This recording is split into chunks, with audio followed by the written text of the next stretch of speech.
I will telling you about how you take an image of a supermassive black hole in terms of observations. So how do you actually perform the observations that allow you to build an image? Then how you do the imaging from a theoretical point of view. How do you interpret what you have just imaged observationally with theory? And then the obvious steps of connecting the two, theory versus observations. For anyone who is interested in these type of topics and who can read Italian, there is a book I've written which is called L'irresistibile attrazione della gravità, and it's all about gravity really, but there is one chapter in it which is about supermassive black holes, and in particular how you take a photo of M87.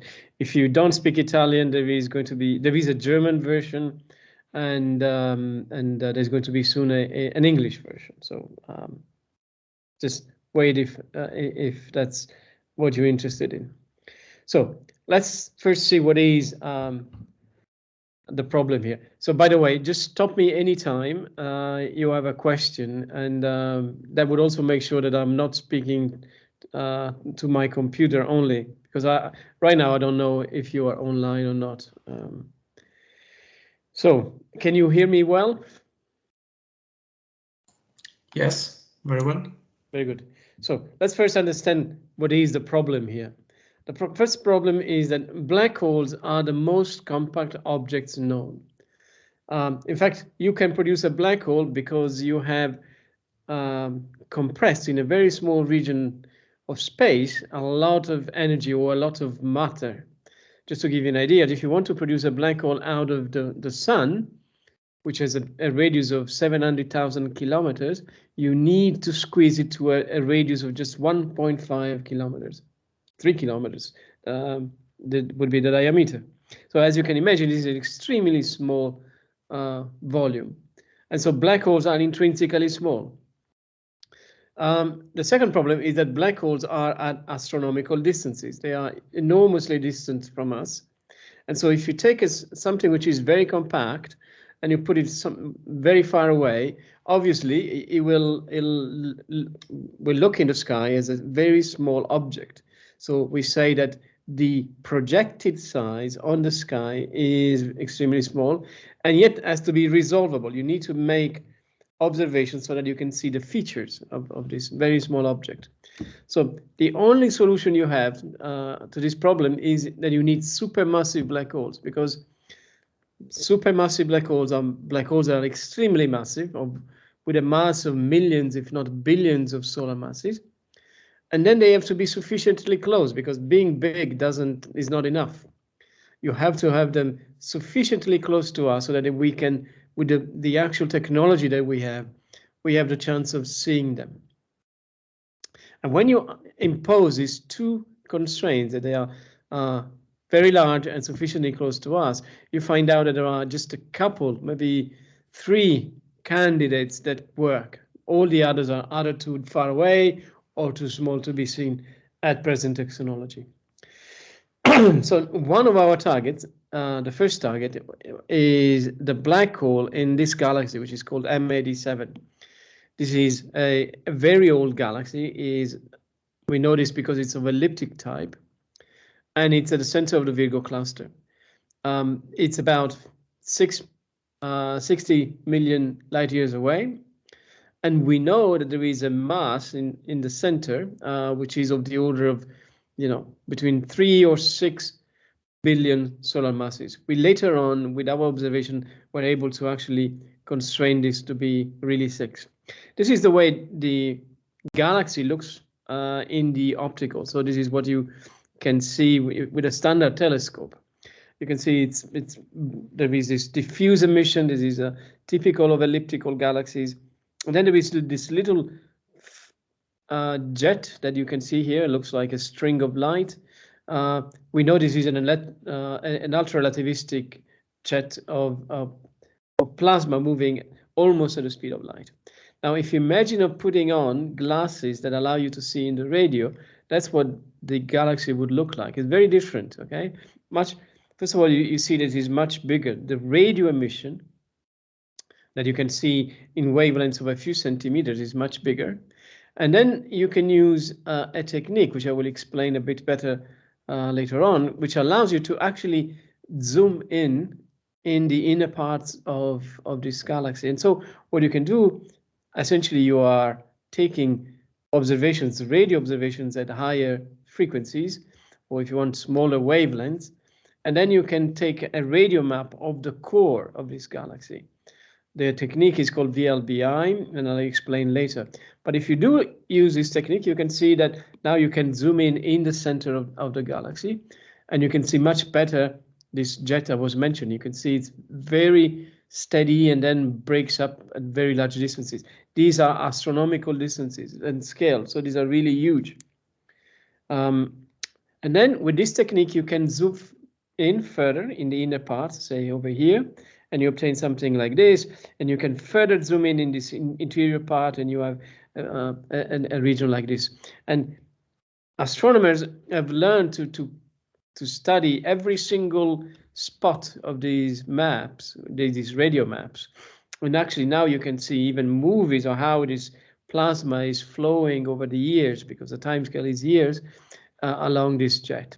And what we wanted to do with the Event Horizon Telescope was actually take an image very close to the injection point, the point where we think that the jet is actually originating. And so for this, we need a resolution which is far higher than what we have with this image.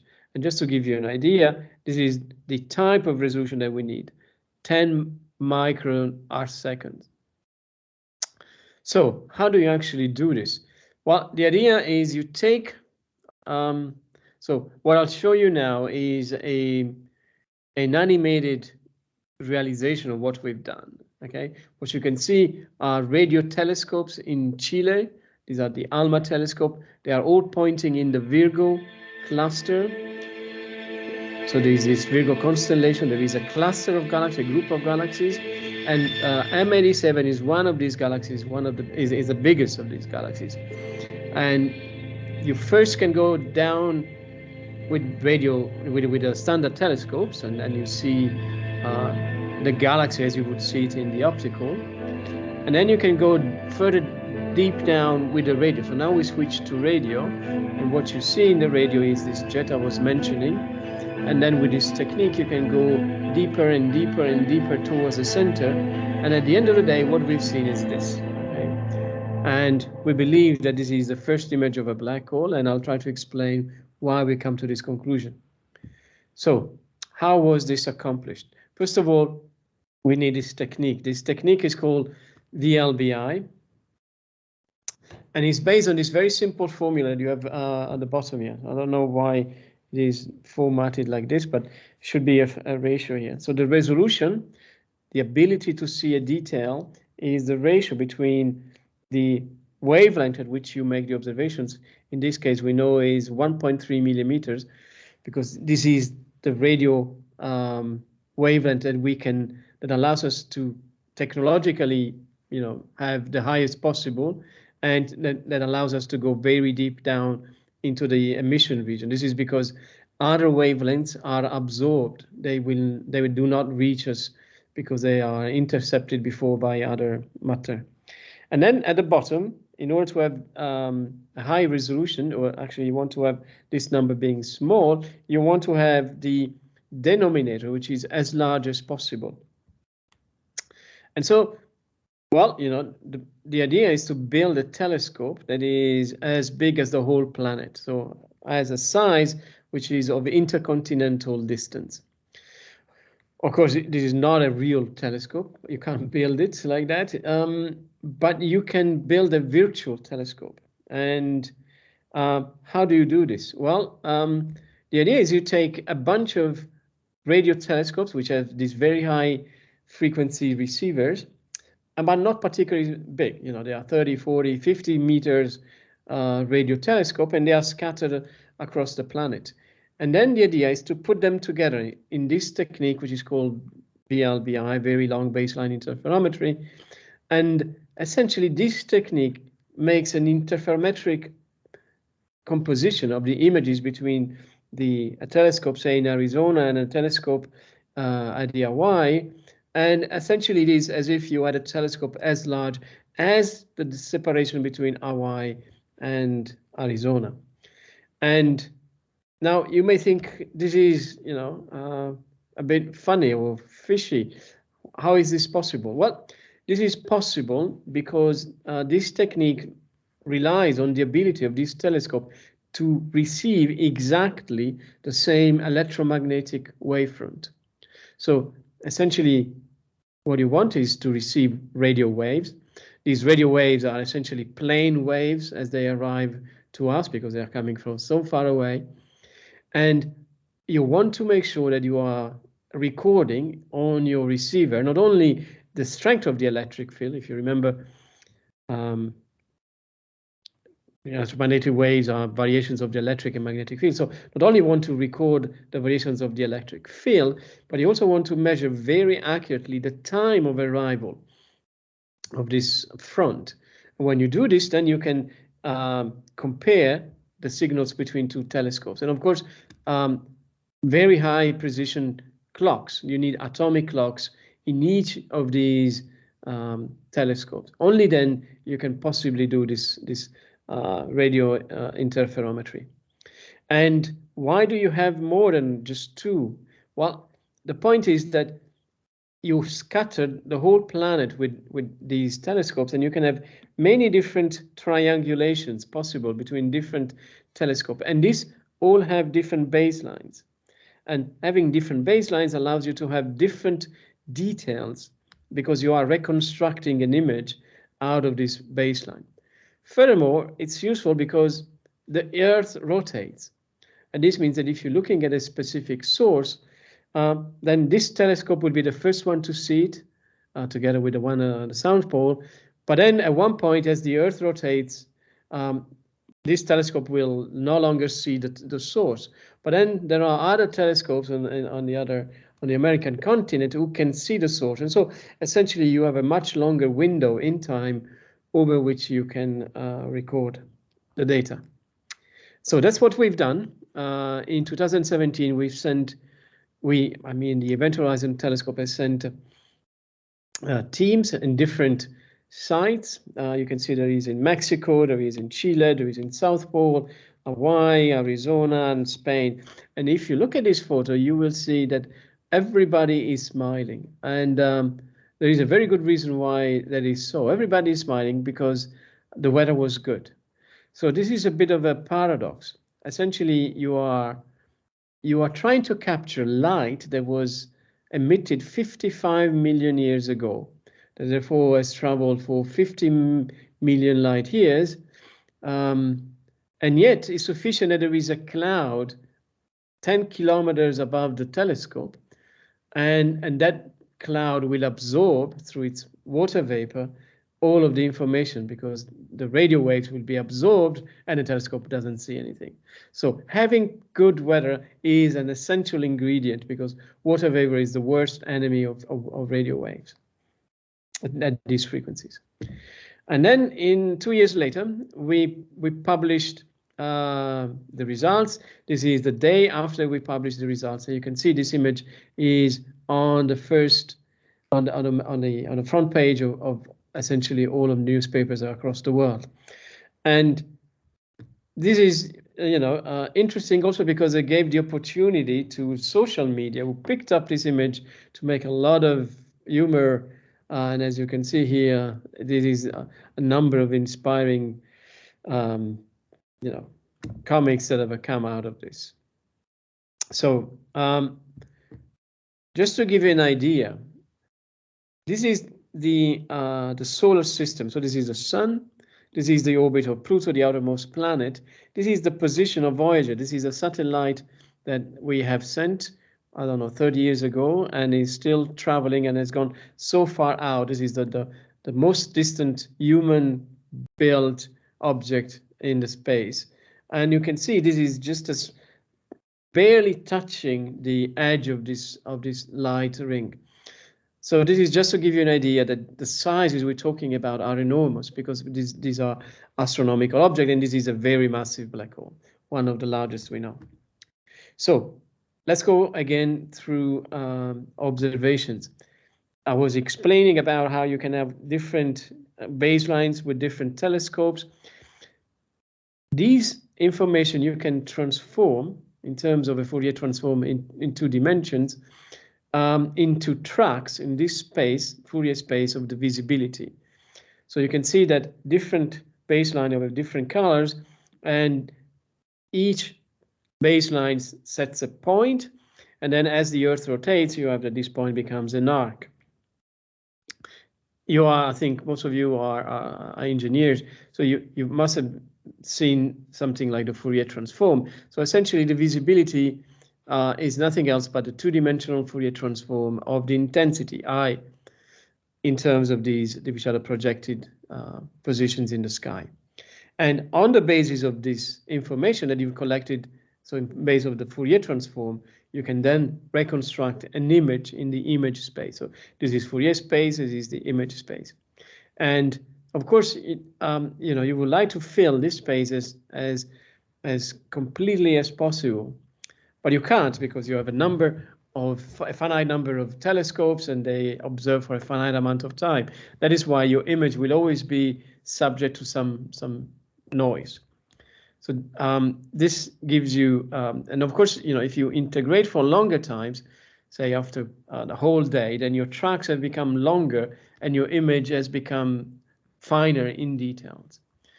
So these are the 4 images that we have produced over 4 days. As I said, weather is very important. So out of a week, we had reserved 1 week of joint observations. Out of that week, 4 days were particularly good. And you can see we have produced 4 images. They are all very similar, but at the same time, they're different. And this is exactly what we expect on the basis that the time scale for variation of the image is of the order of few tens of hours, 20 or so hours. So it's fine to see differences between one day and another, but within the same day, you don't expect much of a change. So the question that our colleagues who made these observations came up with us was, so what are these rings and what do they have to do with black holes? In order to answer this question, you need to go through 3 different steps. The first step is called GRMHD simulation. So GRMHD stands for General Relativistic Magnetohydrodynamic Simulations. Essentially, this is a way to learn about how the plasma, we think that near a black hole, matter is in a plasma state, highly ionized, how the plasma falls onto a black hole. The second step is to understand how this plasma that is falling onto the black hole actually looks like in terms of light. This is what is called ray-traced radiative transfer. And ray tracing is very easy on Earth because light travels on straight lines, but is very different in a curved space-time where light can do very bizarre rounds. And then the last step is, compare theory with observations. So I don't know if you're still following me. Are you? Can you follow me? Do you have questions? I'm still here. Very good. Okay. So to do this, these 3 different steps, we have built 3 different codes, and these are called Bach, Boss, and Gina.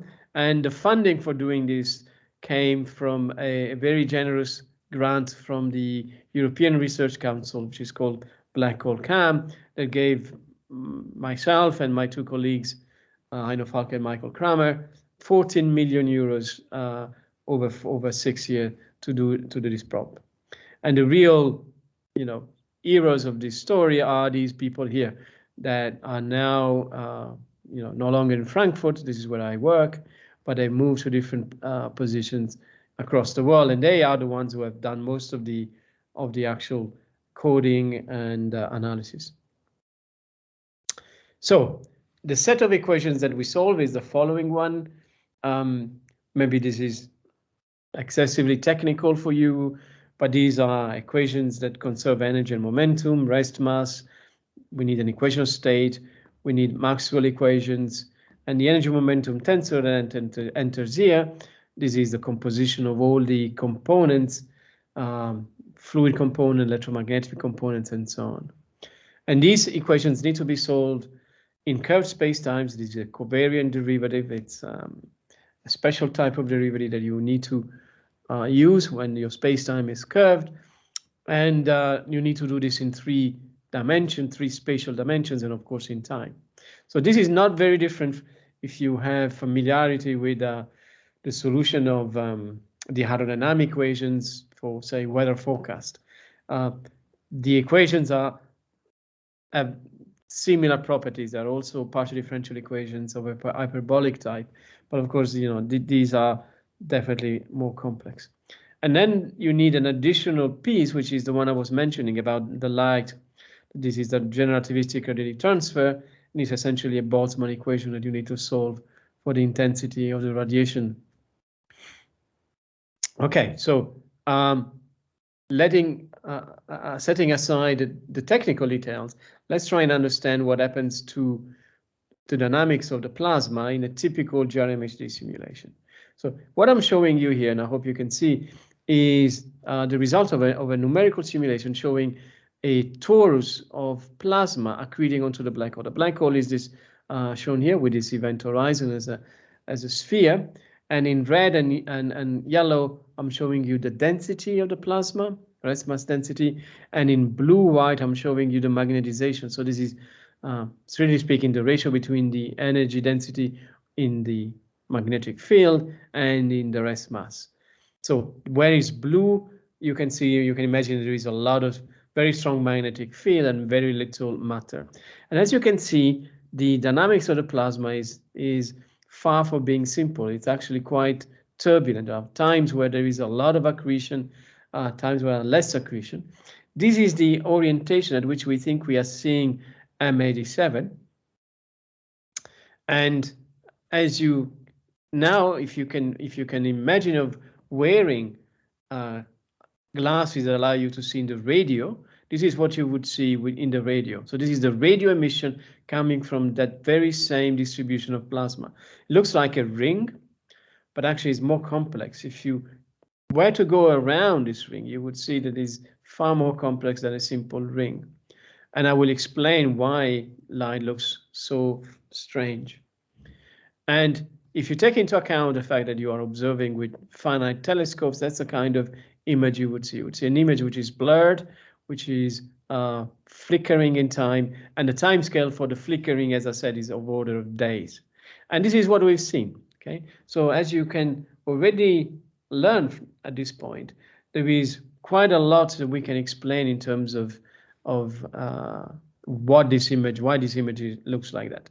This is just showing you again the domain of our simulations and how large this is. So that explains the first step, understanding how plasma moves. The second step is tracing photons.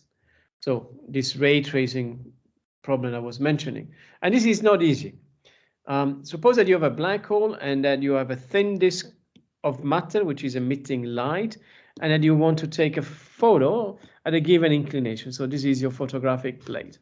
Then what you will see all the light coming straight to you from the disk. So you would see the first part, the front part of the disk. That's what you are, we used to on Earth. On Earth, we see something that is standing in front of us. But because space-time is curved, the light that is emitted in this direction actually can be bent and come towards the observer. And so what you can see is also the back part of the disk, okay? And to make things even more funny, you can also see this lower part of the lower sheet of the disk, which will appear here as this portion over here, okay? So in a flat space-time, you would see just the first part.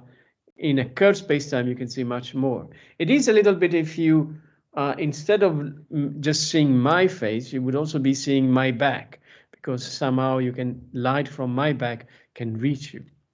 And if you are fond of science fiction films, you probably have already seen this. This is an image from the Interstellar movie, and this is Gargantua, the black hole.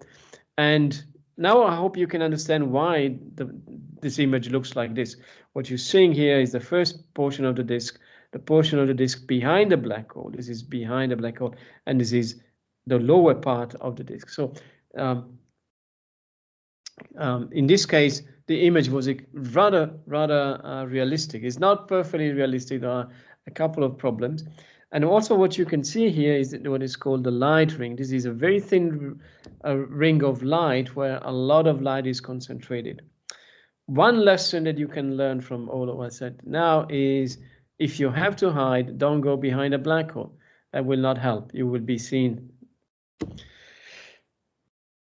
An important, difference and a flaw in the Interstellar movie is that the disk is not geometrically thin, but is thick. It's optically thin. Optically thin means light is transparent to light in the radio. So the real disk is more like this.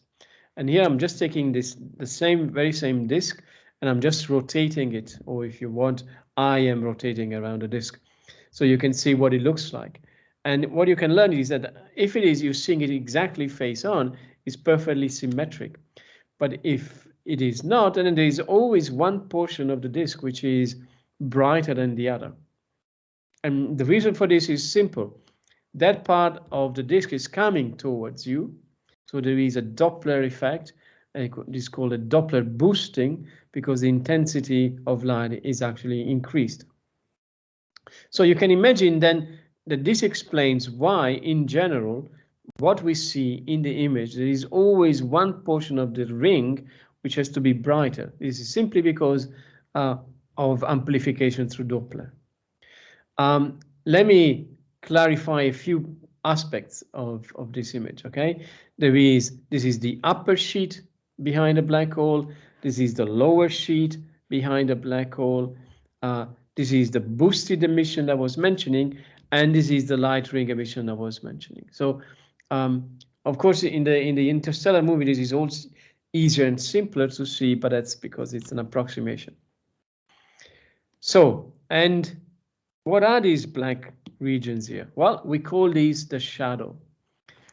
It's got nothing to do, well, not directly with the event horizon. They are a consequence of the event horizon. The event horizon, I recall, is the surface from which light cannot be emitted in a black hole because gravity is so strong that not even light can leave it. To explain what is the shadow, let me take this example. Suppose that you have a black hole and that you place it in front of a source of light. Then there's going to be light rays, photons, which will be shot from here. There are going to be photons that go straight into the black hole because they intercept the event horizon. But then there are going to be photons that go around the black hole and then eventually get into the black hole. There is a limit. And this limit is what sets the edge of the shadow. So the shadow is the edge of all the photons, of all the light rays that do not fall into the black hole. So it's a region where there is less light, fundamentally. To give you sizes, the event horizon is twice the mass. The photon circular orbit, this very special place where light concentrates, is called photon circular orbit, is 3 times the mass. And because you have to project this at infinity, you have that the shadow is essentially 5.6 times m, or square root of 27. So the shadow is nothing else but this deficit of light.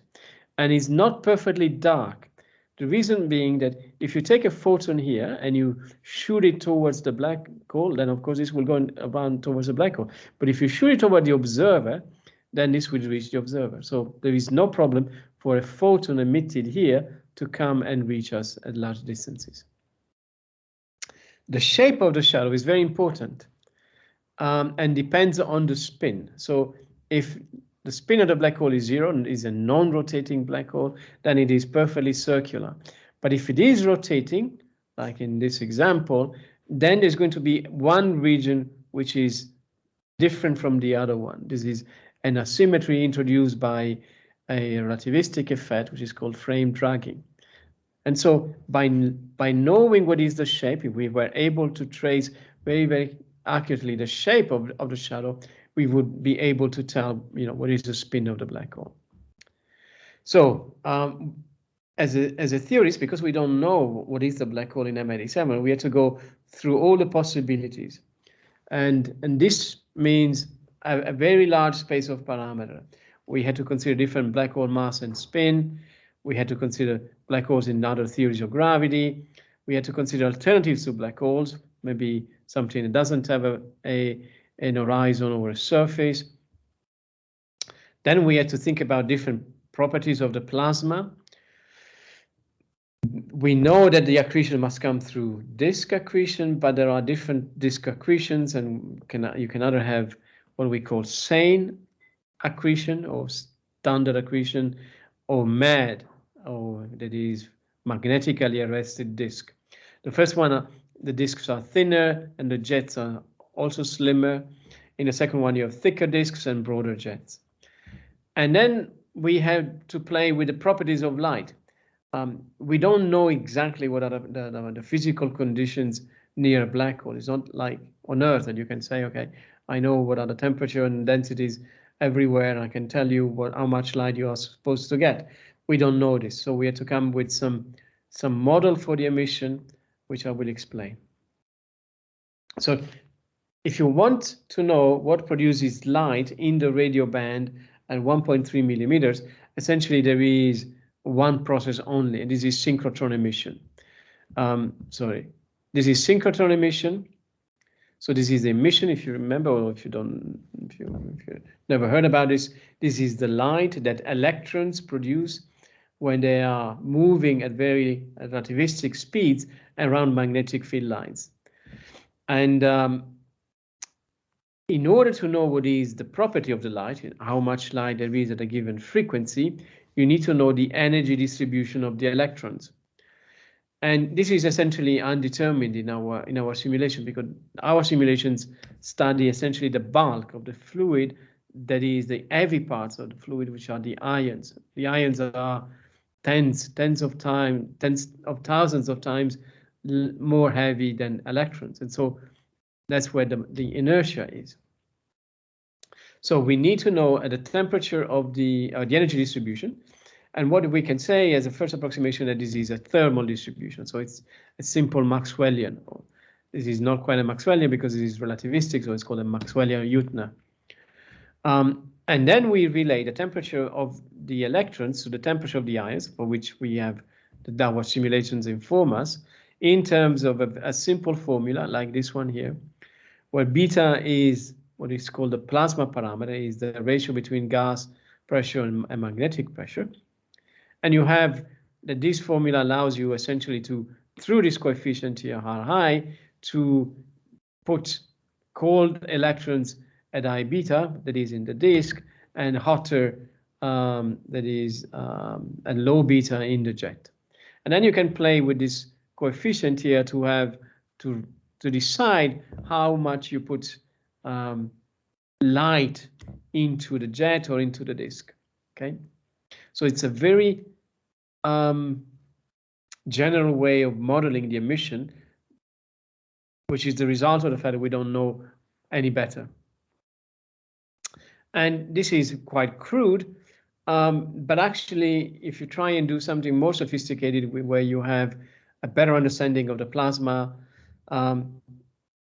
through, for instance, turbulence or magnetic reconnection, you find out that this formula, although simple, actually does a very good job.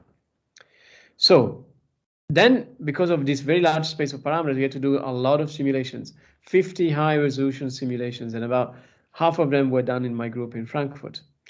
Then for each of these simulations, we played different emission models, producing what is called a scenario.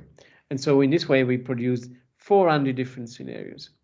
And for each scenarios, you can produce thousands of different images. This is just an example of a library that you can produce when you have so many simulations and so many scenarios. You can see that there are, situations where the plasma is rotating with a in clockwise direction, others where it's rotating anti-clockwise, where the shadow is very small, the shadow is very large, and all of this depends on the properties of the system that you don't know. Okay, so we had to come up with a possible library of potential images.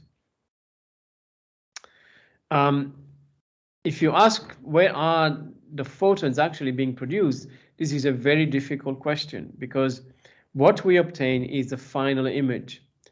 And the photons, as I explained, can be produced in one position and arrive you in a completely different one.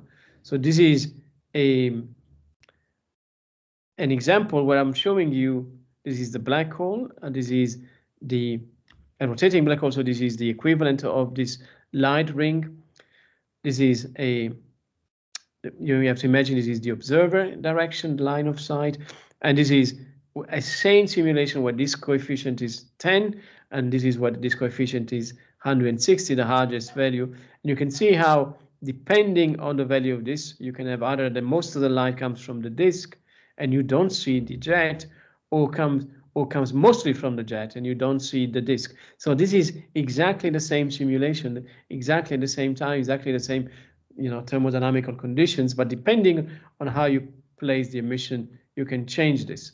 And this is true also for the other type of accretion, the mad accretion I was mentioning. So if you take an image like so, and you ask yourself, where does the light come from? This is not a trivial question to answer. What we can do, so these are different images with different models. This is mad, sane. This is high, R high, low R high, R high, low R high. Because these are theoretical images, we can split these images in the light coming from the disk, in the light coming from the jet that comes toward us, and in the light of the jet that goes away from us. And what you find out is quite surprising. And it's given this matrix representation here. So this is the light from the disk, this is the light from the jet near us, this is the light from the jet away from us. And you can see that in this case, most of the light comes from the disk. In this case, a lot of the light actually doesn't come from the disk, but comes from the jet. And this is the jet coming towards us, and this is the jet going away from us. Okay, so this is very bizarre. Most of the light in this case comes from the jet that we would think normally we should not be able to see. And in fact, you don't see in this case. So once you have an image, it's very difficult to decompose it, to go and do the inverse problem, understand where the light comes from. Anyway, we built in this way a library of 60,000 images. And so we have 60,000 images which are potentially correct. And then we have to compare with the 4 images that we have produced through the observations. And how do you do this? Well, there are beautiful algorithms which are called genetic algorithms or Markov chain Monte Carlo that allow you to find, given 2 sets of parameters, the best fit or the best match between the 2 sets of parameters. Just to give you an idea how this works in practice, each image, synthetic image so produced by simulation, can be decomposed into this Fourier transform I was mentioning. The components, the real and imaginary part, are called visibility, amplitude, and closure phases. And the model is given here in green, and the data, the observations, is given in blue. And then as you go through the various possible images, what you do is you find different models. The data is decomposed in different ways, and then you can try to find the best match. You can find these set of images that maybe through a simple chi-squared best matches the observed one. If you want to have a logical equivalent, you can think of the following example. Suppose that you are at a stadium. You are at a stadium and you have there are 60,000 people in the stadium. So it's a big but not very big stadium. And you have an image of a person, which is this one, and you don't know if the person is in the stadium or who is this person. Okay, you just have this very blurred image. So what you can do is you can scan the image of your reference image with all the images of all the people that have entered the stadium. And at the end of the day, the software will tell you the 10 best matching images. And these are the ones below here.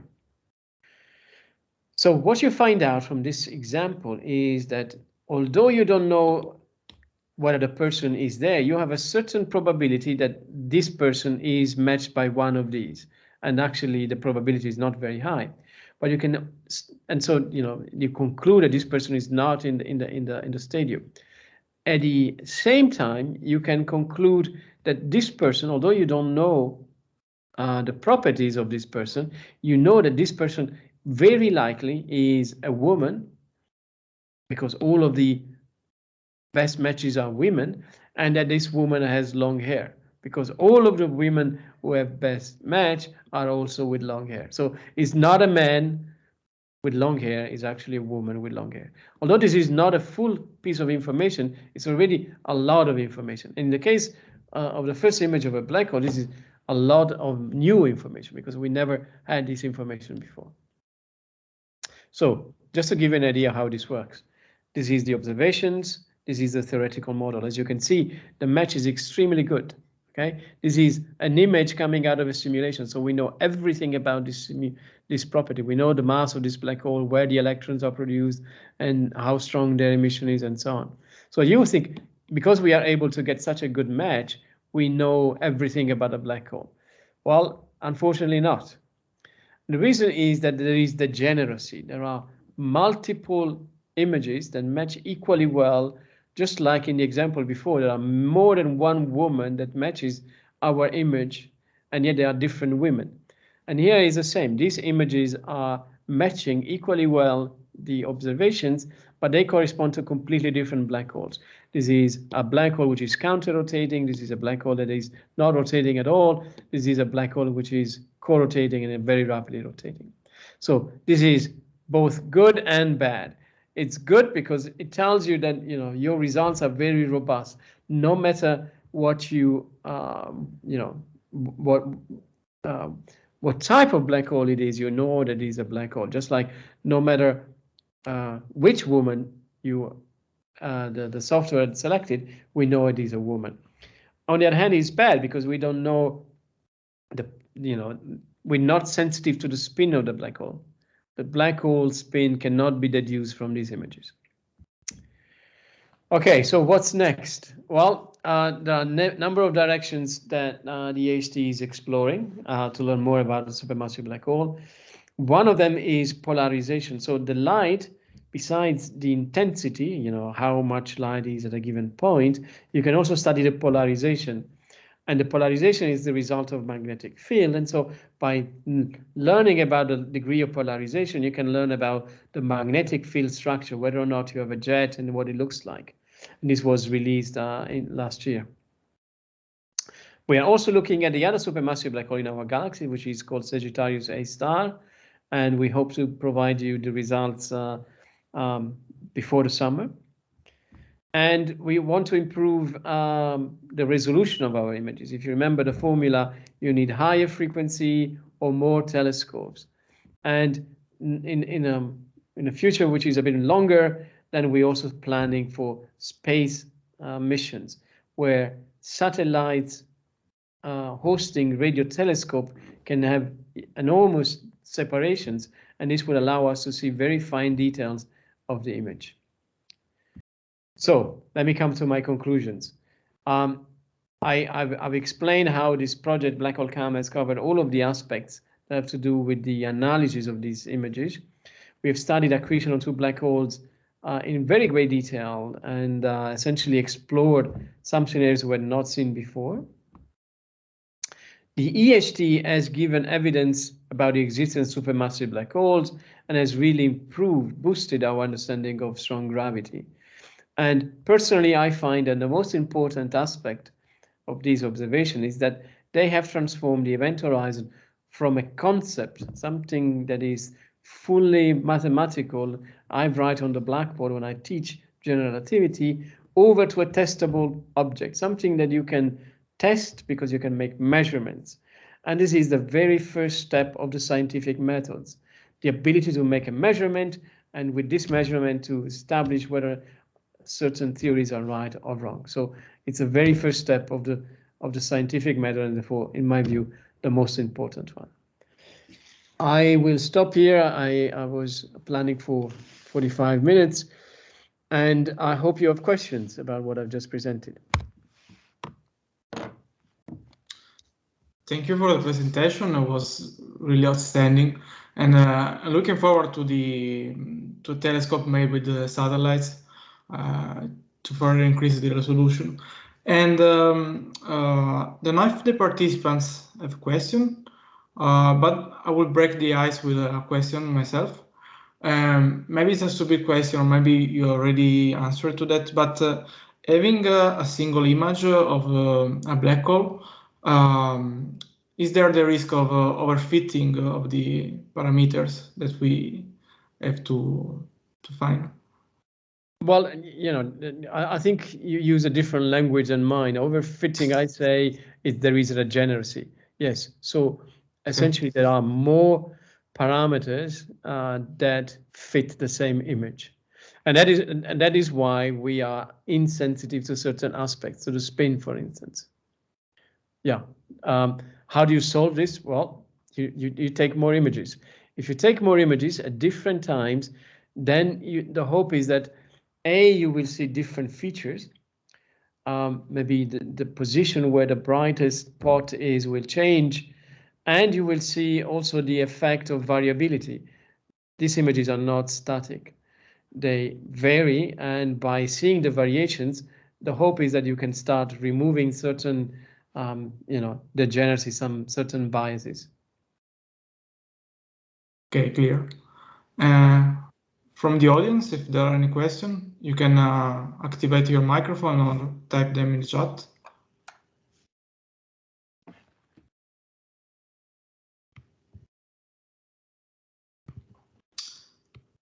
We had also some questions from the form that people have filled to register for the conference. For instance, Alejandro from Sevilla asks why we haven't been able to photograph any black hole before. Well, that's a good question. As I said at the beginning, there aren't a lot of black holes you can take a photo of. You need them really to be big, and because they have to have the size on the sky has to be resolvable. But then there is also the technological challenge. To do these observations, you need receivers at sensitive to 1.3 millimeters. So this is 230 gigahertz. It's a very high radio frequency. And so you need receivers that are very technologically advanced, but also all the software to record this. Just imagine taking data at a frequency of 230 gigahertz. Very rapidly, you produce terabytes of data.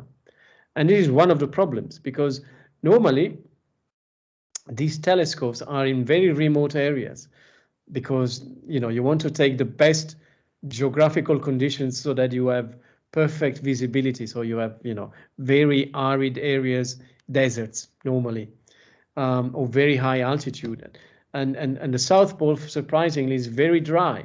So you go to the South Pole exactly for that reason. But because they are so remote and the data is so large, even just retrieving the data is complicated. You need the data is on disks. You can't transport it through Ethernet or internet. So you really need people physically to go there, take the disks and bring them to the correlators. These are these supercomputing center where the different data streams are put together. And in the case of the South Pole, because the observations were done in April, soon after came the winter, the Antarctic winter, which meant no airplane could land in the South Pole, and we had to wait 6 months just to get the data. So as you can see, there are technical and technological challenges that needed to be overcome, and that is why this was possible only now. And a more down-to-earth problem is to have this. You need a lot of people. You need a critical mass that allows you to have so many people working together on this project, and this means funding. And so all of this started when there was enough funding in the system, and in particular, the European Union, through this funding, triggered all of this, because as soon as our American colleagues saw that there was so much money going from Europe into this research, they also funded with similar amounts of money. At that point, we had enough critical mass to start doing this experiment. The Event Horizon Telescope started officially in 2009, but only in 2017 it was possible to do the observations. So in the end, it's also here is all about people. Well, of course, yeah. The results that require minds, and of course, minds require funding. And thank you. And Udit Sharma from the chat asks if can autocorrelation functions be used to study gravity field, like how they use it in particle image velocimetry? I admit with it, I don't know what is particle image velocimetry, but so you can, and I don't know if these autocorrelation functions are between different parts of the image or images at different times. For the latter, I can tell you that comparing images at different times is possible. We have looked at it. We've tried to see if there are correlations between the images on different days. You clearly are seeing differences, but the results of the correlation was that there wasn't any obvious correlation. So in other words, it wasn't clear or obvious that one spot moved from one place to another, maybe over a certain orbit. It really looks like the spots come and go in different places, and that's not so surprising because, as I've shown you, the simulation indicated the plasma motion is very turbulent. So you would expect that the emission is also equally turbulent. I see that there is also another. This is you about Navier-Stokes. Yes. Well, you can think that the equations we're solving are a bit like Navier-Stokes. Navier-Stokes are hydro equations plus dissipative terms, shear viscosity, bulk viscosity. When you're dealing with plasma, you have to take into account also there is a magnetic and electric field, there are currents, but overall it's equations that involve a fluid. It's a fluid with an electric charge, and so it's subject also to other forces besides pressure gradients and gravity. Okay, thank you. Ask that question because also conservation of energy and momentum. So yeah, my mind went there. And we have another question from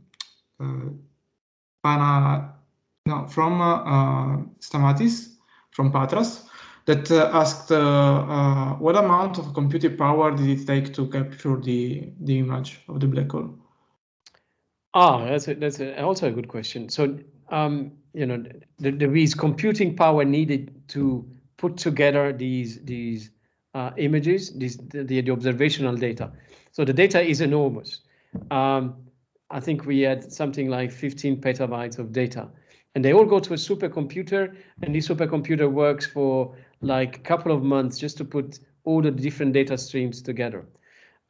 Just a nerd joke, maybe this is appreciated. When the data has arrived in one of these correlators in Bonn, in Germany, the data was disks, and the disk could not be carried by humans, so they had to be put on a trolley and moved along a corridor. And they calculated that that was the largest bandwidth on Earth because they were just moving 15 petabytes of data I don't know, a velocity of 1 meter per second or something like that. So that was mathematically the largest bandwidth on Earth. The second portion of the computing goes into doing the simulations I've shown you. And each of these simulations may last 1 month. And it's done in supercomputers, parallel supercomputing, where you need thousands of cores for single simulation running for 3-4 weeks. So it's a lot of computing power that you need, and that is why it's also important to have a lot of people doing this, because a single group does not have the computational power to do all of these simulations. But when you have different groups, and you can split the space of parameters, different people do different parts of the parameter space, and then all of the data is analyzed together. Okay, thank you. And I don't know if we have time for another couple of questions, maybe.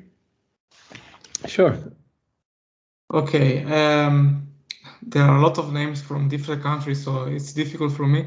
But Dragomir from Bucharest asks if the black hole was as massive as the calculation before the picture, or the answer was surprising. That's a very good question. So we had two guesses about the mass of M87. One was saying 3 billion solar masses, and the other one was saying 6 billion solar masses. They were coming from different estimates. One was coming from studying the motion of stars in the inner parts of the galaxy, and the other one was from studying the motion of the gas. So a factor 2 in astronomy is very good.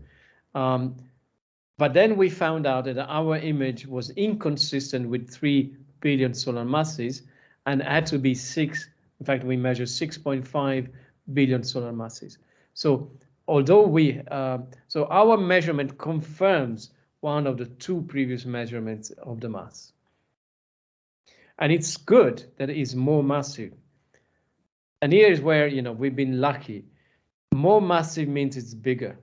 If it was the other way around, if it was 3 billion, would have been a factor 2 smaller, which means that the horizon would have been a factor 2 smaller, and we would not have been able to see it in such a detail.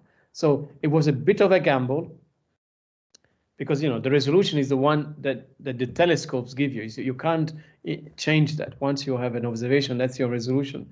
But in our case, the mass of M87 was large enough that we could see it.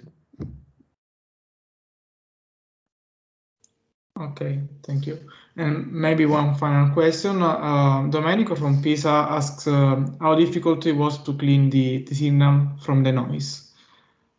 Oh, there is another question in the chat, actually. This is also a very good question. It was very complicated because there are a number of, there are two problems there. The first one is that you need to clean it from, let's say, observational noise. The fact that you're still doing an experiment, and so there are systematic changes in the radio telescopes are instruments that are varying themselves, just because maybe the temperature of the whole apparatus is changing over time or in the course of the night, and so you have to take all of these systematic errors into account. But then there is another difficulty, is that you have to build an image out of a series of information which is intrinsically partial. If you remember, there is this Fourier space where there are these colored tracks. You have to imagine that ideally all of that space has to be filled with color, and yet we have just small arcs filling it. This means that our information is partial. Let me give you a different example. You're probably familiar with the Fourier transform that allows you to go from a time series to a frequency domain. Now imagine that you have a spectrum in the frequency domain, which is not a continuous function, but is just made of chunks. Okay, because you have signaled just at very few frequencies. And you want to reconstruct out of the information a few frequencies, the whole time series as a continuum. So you have to do some guessworking. And this is what has gone into our reconstruction strategy. We have to do some guessworking to go and fill in the parts which were not available. And to make this guessworking as objective as possible, what we did is we created 4 different teams. They all had the same data. They were working in the dark from each other. They had the same data. They could use whatever software they wanted. So, in fact, they used different software that they developed themselves, and they looked at the same data, and then they come up with the results. And interestingly, all of them produced results which were showing this ring. And this is what confirmed that independently of the reconstruction strategy, which has some human component, at the end, this component is very little because it's the same across all of the different teams with different software. Thank you. And if you have time, there is another question in the chat. I don't know if you can see it. Yeah, yes. Okay, Antoniadis. First of all, I'd like to thank you for the awesome presentation. I want to ask you a more theoretical question. Where does all the matter that gets absorbed or trapped in a black hole end up? Is there any theory? Is there any other type of black hole that would spit out all of the matter? So, first of all, black holes are empty. When matter goes past the event horizon, has only one option, and that is to flow at the speed of light towards the center. And at the center, all the matter is concentrated in one single point of dimension 0. This is called the physical singularity. And although it may sound bizarre, this is what the theory of Einstein relativity predicts. Of course, we don't believe this is correct. We don't believe that there can be a single point where matter has infinite density. But that's what the theory does predict. What we think is missing is that matter will go into an extremely compact region, which is not a point. We'll have the dimensions of the Planck scale, which is enormously small. And so the singularity will not be a singularity in the sense that everything diverges, but will be a region where you have extremely high density, extremely high curvature. But you have to think, to answer the question, all the matter that enters goes into that point. And what you see as an external observer is that the black hole has increased its mass because gravity will become stronger.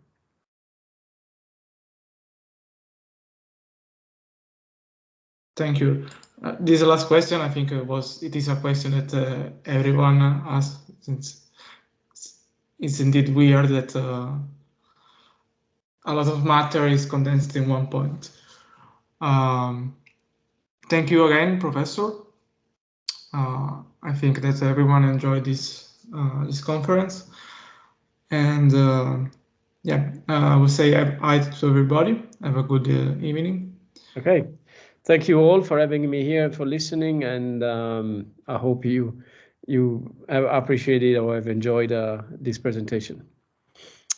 Sure. Bye-bye. Bye-bye.